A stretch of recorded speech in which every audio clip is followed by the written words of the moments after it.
Waktu itu, ada gadis di desaku yang meninggal karena sakit. Setelah dikebumikan, pihak keluarganya meminta kepada warga untuk siapa yang mau berjaga malam di makamnya selama 2 mingguan untuk menghindari hal-hal yang tidak diinginkan. Karena dulu pernah ada kejadian makam seorang gadis dibongkar oleh orang yang kemungkinan sedang mengamalkan suatu ilmu tertentu. Aku dan teman-teman pun menyanggupi. Waktu itu ada 5 orang. Tak peduli rasa takut, yang penting rokok kopi disediakan.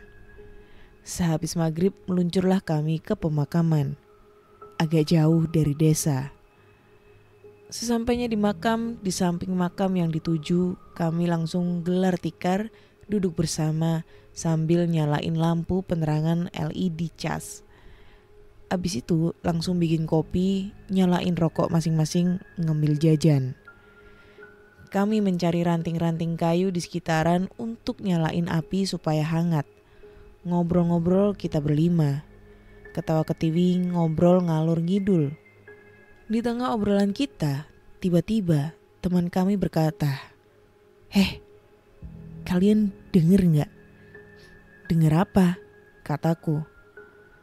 Lalu kami pun terdiam dan langsunglah merinding banget badanku rasanya. Karena memang samar-samar terdengar suara rintihan lirih. "Udah, jangan pada takut. Itu suara orang sengaja mau nakut-nakutin kita supaya kita pergi. Abaikan," kata salah satu teman kami. Tapi lama-kelamaan suara rintihan semakin keras, seperti mendekat dan mendekat. Makin merinding dan berdebar-debar jantungku rasanya. Kulihat teman-teman yang lain juga sepertinya tegang. Suara rintihan seperti wanita yang menangis semakin mendekat, disertai suara srek, srek, srek, seperti suara langkah kaki. Kami berlima terdiam tegang sambil mendengarkan suara rintihan yang seperti mendekat ke arah kami. Srek, srek, srek. Kami menyenteri ke segala penjuru, namun tidak tampak sesuatu apapun. Sedangkan suara tangisan dan langkah kaki terdengar terus seakan-akan mendekati kami. Pikiranku berkecamuk gak karuan. Di benakku bertanya-tanya, makhluk apa yang sedang mendekat ini? Seperti apa wujudnya? Aku coba senteri ke segala arah, tapi tak nampak sesuatu. Sedangkan jelas suara itu seperti mendekat. Srek, srek. Suara itu terdengar lagi, hampir 1 jam. Kami terdiam tegang sambil tengok sekitaran kami. Tiba-tiba salah satu teman kami, Mas Dewa, berdiri. "Diam, atau kubakar kamu," ucap Mas Dewa. Lalu tiba-tiba suara rintihan itu berhenti. Kami yang tadinya tegang jadi agak tenang. Mas Dewa lalu duduk lagi dan dia berkata, "Jangan takut, makhluk begitu gak bakal bisa nyelakain manusia." "Emang makhluk apa itu, Mas?" tanyaku. "Jenisnya jin, tapi wujudnya gak tahu. Tergantung dia mau mewujudkan apa. Udah, jangan dipikirin. Yuk, ngopi lagi," ucap Mas Dewa. Kami merasa tenang karena Mas Dewa memang kami kenal punya ilmu spiritual yang dipelajari di salah satu padepokan. Yang menjadi alasan kami berani menjaga makam ya karena Mas Dewa ikut. "Udah, jangan pada takut, ada Mas Dewa," ucapku kepada teman-teman yang lain. Lalu kita ngopi lagi, mulai ngobrol lagi seperti biasa. Nggak kerasa jam menunjukkan pukul 3 dini hari. Namun tiba-tiba tercium bau wangi bertebaran di sekitaran kami. Astagfirullah. Tiba-tiba aku melihat di atas pohon nangka. "Ada apa, Mas Adi?" tanya Mas Dewa. "Itu di atas pohon," jawabku sambil menyenteri atas pohon yang kumaksud. Wujud kuntilanak berpakaian putih kusut duduk di dahan pohon, namun membelakangi kami. Kepalanya menggeleng pelan ke kanan ke kiri, lalu mengeluarkan suara lekikan yang sangat membuatku merinding. Lalu Mas Dewa berdiri sambil mengacungkan tangannya ke arah kunti itu. Aku lihat mulutnya komat kamit seperti merapalkan mantra. Tiba-tiba tubuh kuntilanak itu bergetar kencang dan memekik panjang. Membuatku merinding melihatnya.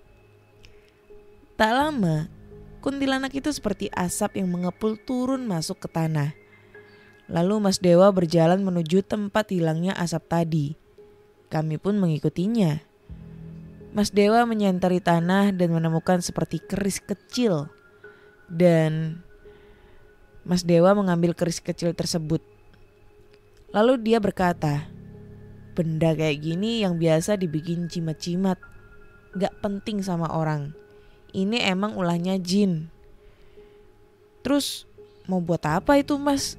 Tanyaku. Ya dimusnahkan, bakar, ucap Mas Dewa sembari membungkus keris itu dengan daun kering, lalu membakar benda tersebut. Sambil mulutnya komat kamit baca mantra tertentu, lalu benda itu menjadi abu. Gak lama ada bau seperti bau wangi sangat menyengat. Kami mulai waspada. Ini mau ada yang muncul lagi kayaknya, ucap Mas Dewa. Mau aku bakar kayak temenmu ini? Ayo, mana wujudmu? Wujud! Ucap Mas Dewa tegas. Lalu ada suara serak, seperti daun yang disapu. Entah dari mana arahnya, mengejutkan kami. Mas Dewa langsung berteriak, nantang kamu ya, wujud! Ayo wujud! Teriakan Mas Dewa sambil menepuk-nepuk kedua tangannya. Kami agak tegang. Makhluk apa lagi ini di benakku. Lalu keadaan hening dan tidak terdengar apa-apa lagi. Keadaan semakin tenang. Mas Dewa menyalakan rokok. Apa itu tadi Mas? Tanyaku. Ada temennya yang lain yang mau ganggu lagi. Tapi udah menjauh dia. Gak apa-apa. Udah aman kok, jawab Mas Dewa. Beneran Mas, udah aman nih? Nanti muncul teman-temannya yang lain, tanyaku. Nanti sebelum pulang, biar aku pagar di sekitaran sini. Biar besok-besok gak ada yang gangguin lagi pas kita jaga di sini, ucap Mas Dewa. Seperti kata Mas Dewa, sebelum pulang, Mas Dewa mengitari sekeliling area makam untuk tujuan pemagaran. Kami mengikuti dari belakang. Hari mulai pagi, langit mulai terang. Sebelum pulang, kami mengirim doa untuk almarhumah.